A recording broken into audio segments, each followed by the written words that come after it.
I would make the argument that the VPO-209 is perhaps one of the, if not the most underrated weapon in Escape from Tarkov.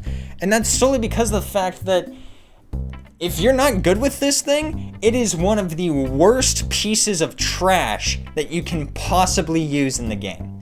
But if you get good with this thing, it turns into an absolutely terrifying weapon of mass destruction that'll help you clear lobbies. I'm not going to say easily, but it'll help you clear lobbies. I'm going to start with a few of the genuinely good reasons to use this thing, I guess. The weapon's pretty cheap. It's 30,000 rubles from traders. You get it pretty early because it's Skier level 1 and Jaeger level 1, though you do have to complete Stirrup for Skier, but that one's, it's not too difficult of a quest to complete in my opinion. And another nice thing about it is since everyone in the video game absolutely hates this thing, you will pretty much always get it back from insurance in the mid to late wipe area, so that's pretty nice.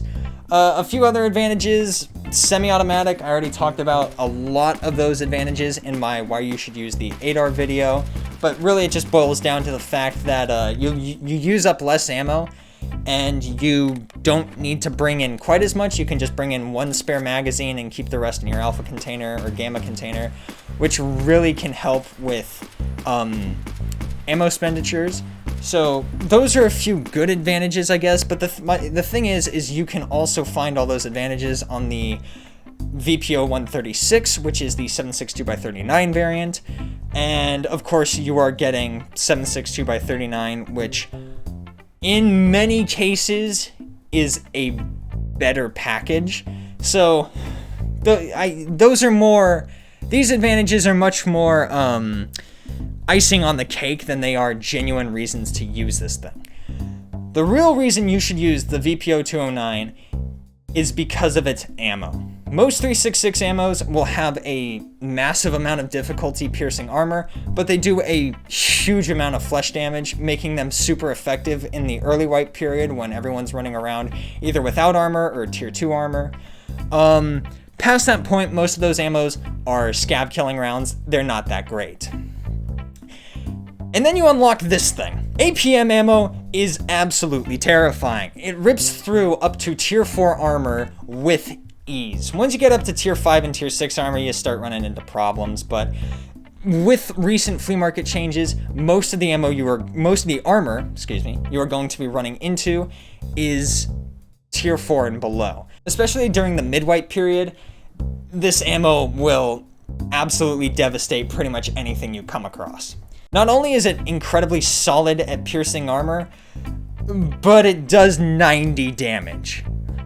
Holy sweet merciful hellfire, this thing hits like a damn freight train. I think the most comparable round to this is 762x54 PS ammo, which does 85-ish damage? 85 to 86 damage, somewhere in there. We're not counting 338 because 338's in a league of its own. But 762x54R PS ammo is some of the most comparable to this, and the SVD itself is not a cheap weapon to get unless you're buying one from Oliven over there off the flea market, and odds are that the bolt is jammed, the magazine has been crushed into pieces, and the barrel is bent 3 ways that way.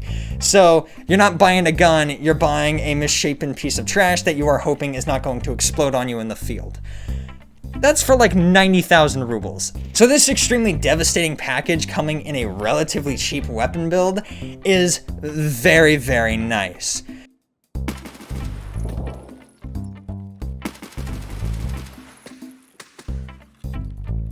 Now, there are a few drawbacks, obviously, otherwise everyone would use this. There's only semi-automatic available, so you can't just pump this thing into an AK and shoot on full auto, which would be both awesome and also shoulder breaking because of the recoil, which is absolutely through the roof. APM adds 28 additional recoil, I think, or something like that. Whatever it is, it's huge. Also, it reduces accuracy by quite a bit, so sniping, though possible, though very, very possible, I've done it a lot, you're kind of putting your faith into RNGesus. So unless you are one of those people who is able to, slam thousands of dollars into CSGO cases and win a knife on every other unbox, sniping may not be the best way to go. Though it is definitely possible, just fire multiple times.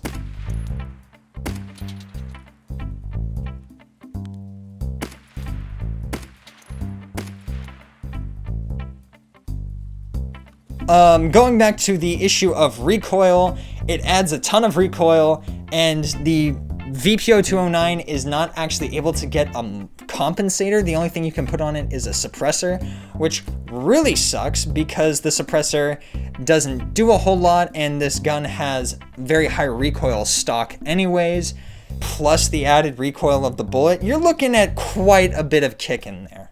The final nail in the coffin for a lot of players is the fact that the newly added damage falloff unfortunately means that you are not able to one-shot people beyond short range, which is stupid.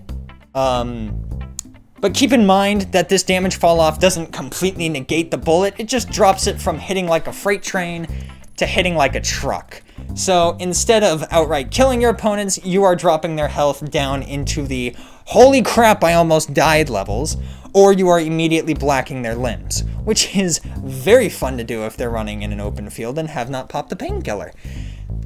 Really just use this thing as more of a battle rifle than an assault rifle. Don't go spraying in there, take your time, control your shots a little bit more, and you would be pleasantly surprised as to what you can accomplish with this thing.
Ultimately, this gun is just stupidly fun to use. That's all it boils down to. If you are tired of just constantly running in Escape from Tarkov, especially late in the wipe when we were all waiting for it, it's been like 6 months, try this thing out. You're gonna have a blast because it's challenging, but holy crap is each kill hilarious and fun. And the bonus cherry on top is because this thing is viewed as being absolutely terrible, you can really piss off the people who swear by the meta in this game to the point where they add you and type out a lot of weird stuff towards you. So use this thing. It's a damn good time.